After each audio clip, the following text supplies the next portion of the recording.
kui sa oled kunagi tundnud, et su näonahk mõjutab haigelt su enesekindlust, siis see ei ole ainus. Kui keegi oleks öelnud, et üks toode muudab mu terve näonaha, siis ma oleksin lihtsalt naernud. Ma olen terve elu strugglenud näonahaga, nagu since the day I remember. Ja ma olen saanud selle pärast heiti nii netis kui päris elus. Ja mu enesekindlus on lihtsalt nulli lähedal olnud tänu sellele. Ma olen käinud nahaarstide juures, maksnud ebanormaalselt suuri summasid näonahooldustoodete jaoks. Proovinud dieeti muuta kõike ja mitte miski ei ole aidanud. Kuniks eelmisel sügisel jõudis minuni D-differentsi näovaht.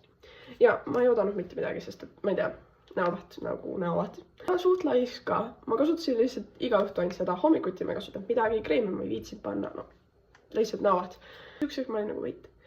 Mu näonahk ei ole mitte kunagi nii heas seisus olnud kui praegu. Ja nüüd on konkreetselt see, et ma saan käia ilma meigita väljas. Praegu mul on reaalselt ainult kulmutervismed tehtud.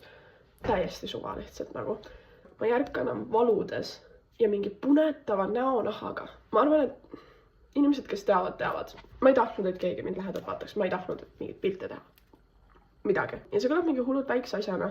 Aga kui sa oled lihtsalt terve elu strugglenud sellega, siis no see on kinda big deal. Of course, mingid punid ikka on. Näiteks siin praegu üks on, aga võrreldes sellega, mis enne oli haige vahe. Ma tean, see kõlab hullult dramaatiliselt, et näovaht muutis mu elu. Aga see kinda tegi seda.